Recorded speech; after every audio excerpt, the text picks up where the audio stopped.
Kanya-kanya ng kamot sa ulo ang ilang jeepney driver sa unang araw ng pagpapatupad ng NCAP sa ilang kalsada sa bansa, habang ilang grupo ng TNBS nanawagan sa MMDA na resolbahin muna ang mga isyu sa kalsada bago ito muling ipatupad.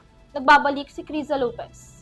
Sa muling pagpapatupad ng No Contact Apprehension Policy o NCAP sa Metro Manila, may ilan pa ring mga driver ng pampublikong sasakyan ang tutol sa muling pagpapatupad ito sapagkat marami pa anyang hindi nare-resolba ang Metropolitan Manila Development Authority o MMDA na mga isyu sa kalsada na nagiging dahilan ng pagkakaroon nila ng violation katulad na lamang ng mga traffic light. Ayon sa Laban TNBS, ikinagulat nila ang muling pagpapatupad ng No Contact Apprehension Policy o NCAP. Pag-alaala ni Laban TNBS Head June De Leon noong 2022 kung kailan unang ipinatupad ang NCAP, hindi naging maganda ang epekto nito sa mga motorista dahil sa mga late notice of violation ng MMDA. Nung pinatupad ito noong 2022, siyempre sinubukan muna natin na tanggapin, no? Siyempre, welcome yan kasi bagong teknolohiya yan. Baka makatulong sa trapiko dito sa ating bansa. Pero nakita natin yung epekto ng NCAP noong 2022 sa mga motorista. Hindi maganda yung sistema na nangyari at nauwi ito sa pakiramdam namin napakalaking korupsyon sa mga Anya ni June De Leon, marami pang dapat ayusin ng MMDA sa isyu ng kalsada, katulad mismo ng pagsasaayos ng kalsada, traffic lights, signages at linya. Katwiran ng grupong TNBS kung kinakailangan ipatupad ang NCAP. Kailangan din anya na makasabay ang infrastruktura ng bansa sa modernisasyon. Anya, ito lamang ang ilan sa mga kahilingan nila noong unang ipinatupad ang NCAP. Yung mga kakalsadahan natin dapat ready, no? Ready dapat sa ganitong teknolohiya, dapat makasabay din yung infrastructure, yung kalsada. Dahil, alam mo, sa konting pagkakamali lang ng mga motorista, ay nauuwi sa violation. Kapag umiwas sa lubak ang motorista at tumapak sa bike lane, for example, na hindi naman dapat nandun yung gulong ng motorista, violation kaagad dyan, maliwanag na violation. Pangalawa, yung mga guhit natin, yung mga lanes natin, baka burado na. Yung iba, burado na. Ayan. Lalo na, magtatag-ulan ngayon. Bahain pa naman ang Metro Manila. So, paano na yan? No? Yan yung mga iilan lang. Mga digital timers sa mga stoplight. Yan yung mga iilan lang na kahilingan natin na ayusin. Ipinagtataka din nila ang bigla umanong pagtaas ng violation na tila isang hold-up sa mga driver ang mataas na multa sa sistemang single ticketing. Ngayon, kailangan maliwanag. Bakit mataas ang penalty?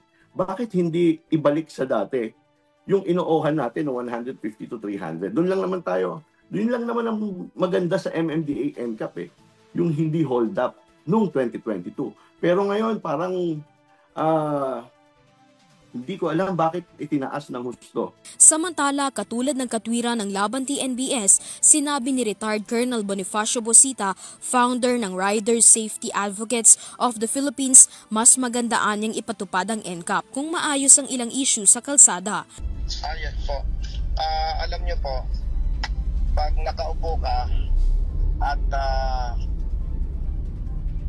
evaluate mo itong implementation ng NCAP, parang okay naman, maganda kapag naka-table ka lang.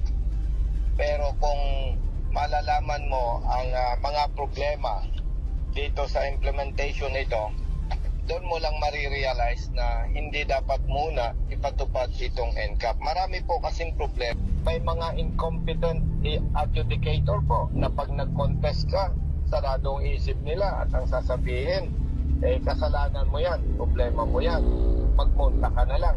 Marami pong problema na dapat isaayos muna bago ipatupad itong NCAP. Bilang respeto naman sa MMDA, naniniwala si Bosita na hindi kayang solusyonan ng tanggapan ang lahat ng problema sa kalsada. Ngunit kung batidaan niya ng Korte Suprema ang mga isyu ng driver kung bakit ito nagkakaroon ng mga hindi sinasadyang paglapag sa batas trapiko, hindi sana inalis ang temporary restraining order ng NCAP.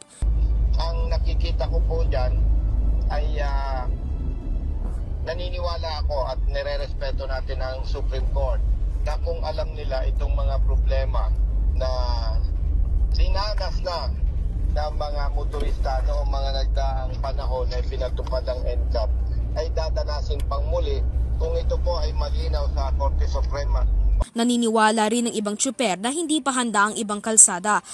Katulad ni Tatay Ted, taxi driver, reklamo niya ang kakulangan ng digital timer sa mga traffic light.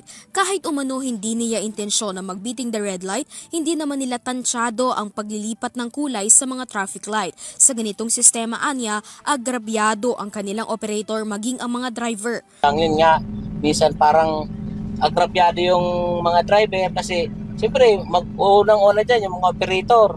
Yung driver pala subos pagdating ng sa operator babagsak kasi hindi mo re-register ma'am eh. Na-experience ko sa ganito eh. Hindi na-register yung sasakyan pag hindi mo tinubos muna doon sa kung saan ka nagkaroon ng violation. Tutubos ka muna ron bago ma-register yung sasakyan. Sa ngayon po, hindi pa kayo pabor? Hindi pa ma'am pabor ma'am eh. Marami pa dapat ayusin ma'am sa... Plano ng TNBS at RSAP na muli magsumite ng petisyon para muling mapahinto ang implementasyon ng NCAP sa Kamaynilaan.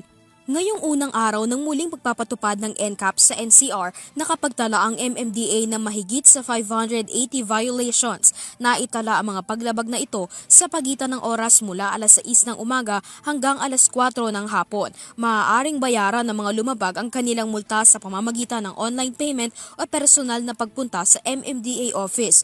Ayon kay MMDA Chairman Armando Artes, maaaring umapela ang mga nakatanggap ng notice of violation sa pamamagitan ng pagpapasa ng appeal sa kanilang website. Para sa Hero TV News, Quinza Lopez, sumasaludo sa bawat Pilipino.